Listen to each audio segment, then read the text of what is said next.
All right, so this is a genuine jacuzzi whirlpool whirlpool bath. Uh, Pretty amazing. I found this on Facebook Marketplace. Uh, I paid about $100 for it, including the GFCI box over there, and it's kind of been a labor of love. It reminds me of uh, the furnace in the fact that it's old. There's not a ton to go wrong with it, and it heats and it keeps you just happy as can be all winter long if you want to run it. Um, the one thing I love about it is you can still get parts for it even today. And while it's difficult to have a hot tub in the woods because you constantly are dealing with snow loads, ice, rain, you name it, out here. Just the woods alone are very dirty for stuff like this. So it's been uh, it's been challenging to keep it cleaned up and running and functional, but we absolutely have loved having it.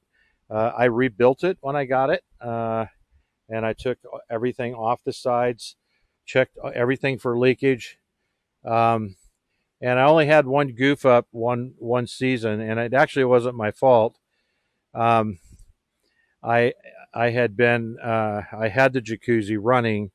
We were on the road, and we were gone for a couple of weeks, but it got cold, and it got really cold, and normally would not be a problem if you were moving warm water in a jacuzzi, except we had a power hit, and when we lost power up here, uh, the jacuzzi did not turn back on by itself.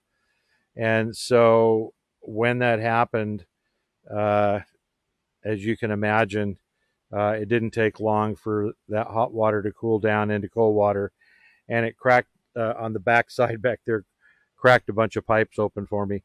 So I had to take all the sides off and repair the pipes. Now I'm going to tell you that, again, easy to work on. So if you find yourself in a situation where you have little drips and leaks, you'll be able to kind of do a visual inspection with the flashlight and the access panel. But I have a product for that works very well.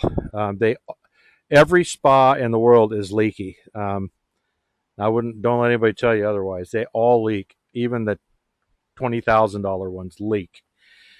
Uh, you may not have them leak the first 6 months, but they will leak. The beauty of this one is that I have insulation packing into this, but the newer ones, all of the pipes are buried in insulation, so they literally spray foam in around them. So when you go to troubleshoot a leak, you don't know where the leak's at. You have to cut all the foam apart. You have to try and find the pipe. With this one, all the pipes are exposed. They're all exposed, and I have insulation packed around them. But what I don't have is I don't have it stuck to them. So you can take these screws off the top, pull a panel off.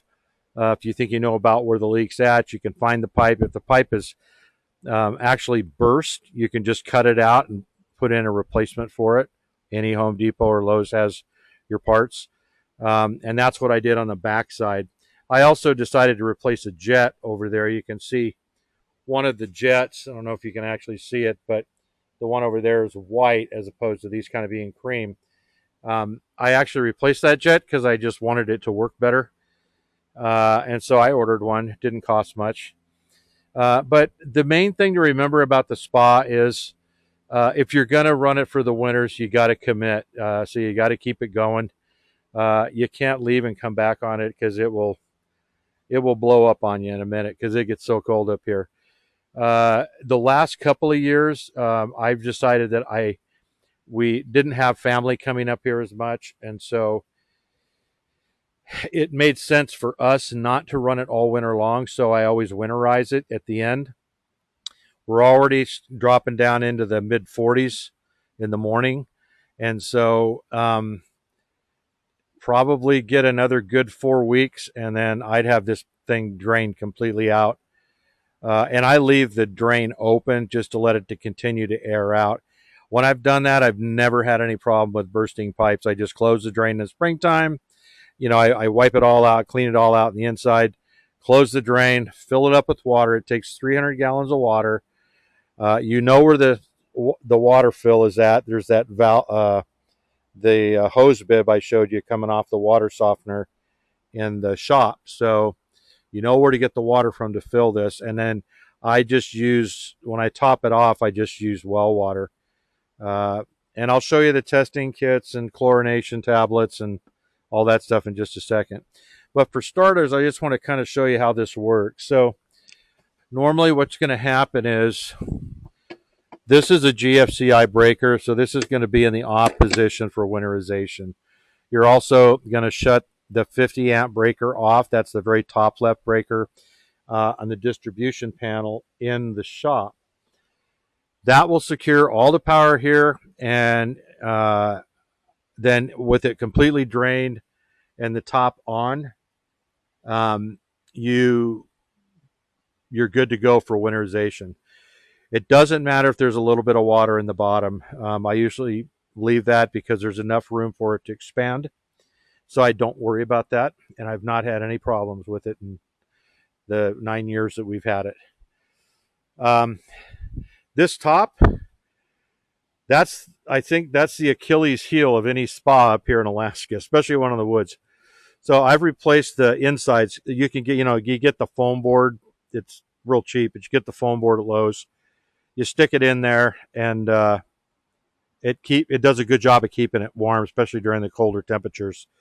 The problem is that when it rains, the weight pushes it down, and then if it's cold, it freezes into ice, and then you get snowpack on that. It is a tremendous force, and so I've broken both halves about 2 times now. So this coming winter, what my strategy was going to be is to just lay some plywood over the top to take some of that pressure off the foam boards, because the foam boards don't take much to crack. And once they crack, it sags. And once it sags, water gathers. And you'll see, they're fun. They're absolutely fun. I refuse to replace this, what I would rather do, because they want several $100s, and I only paid $100 for it. And I usually just go down and buy a couple sheets of the foam board, cut them up, unzipper them, shove those in there, and then I'm good to go for till the next time that they crack on me.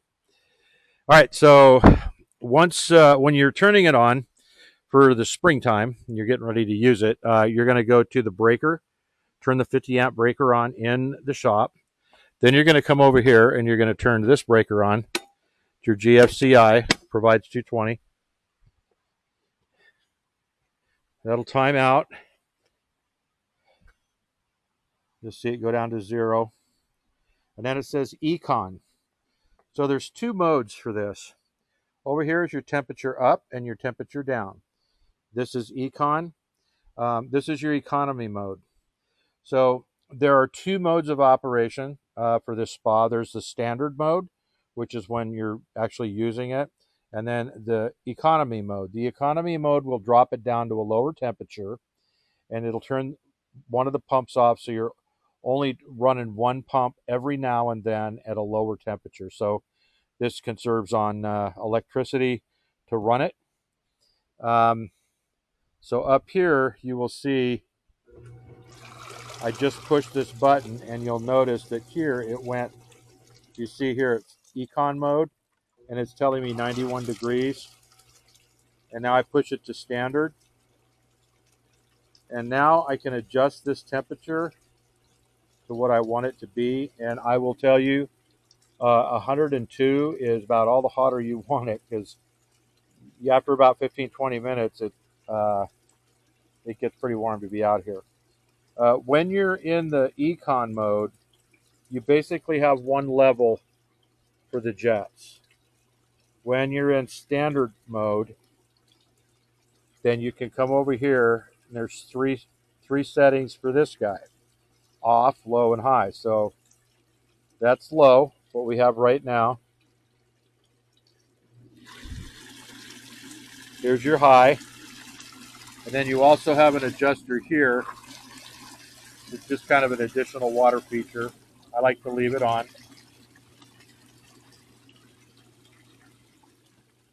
And then you have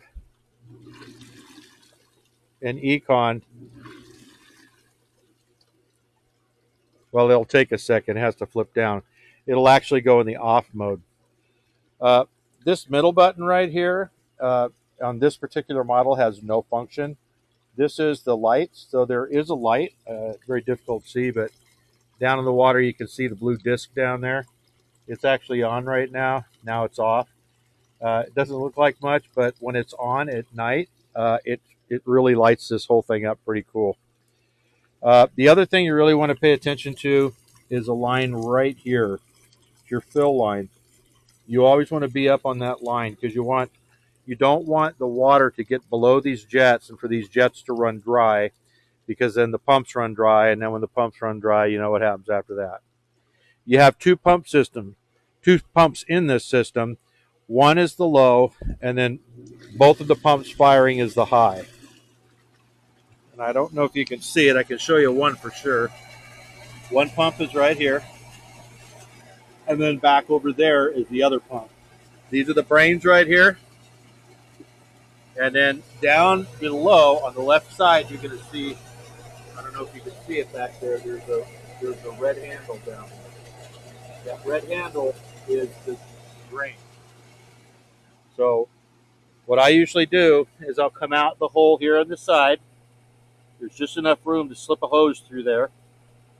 And I'll slip the hose through there, screw it onto the hose bib down there, and then open up that valve. And then I usually run the hose just out into the woods to drain it. So when you're getting ready to jump into the spa, I will typically come down here, take it out of Econ, put it into the standard mode, make sure my temperature is set to 102, and then I'll usually get these jets going. Each one of the jets, you can see controls here on the side. There's a control right there. There's another one underneath here, another one underneath here. They control, and then some, and the jets themselves. Some of the jets, depending on the type that they are, you can screw them clockwise and close them off, or counterclockwise and open them up. They're all adjustable. This has capacity to seat 6 people. And this is probably going to be impossible to show you, but I will flip this down. We don't really need this anymore. And there is an access screw, by the way, that I have off of this. I'm just going to explain it.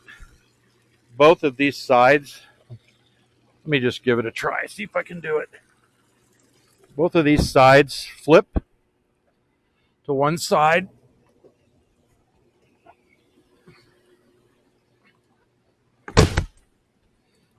Yeah, I don't want to try it without somebody else on here because we don't want to bend the bars or anything. But anyway, you flip this back. Hold on a second. Let me put this down.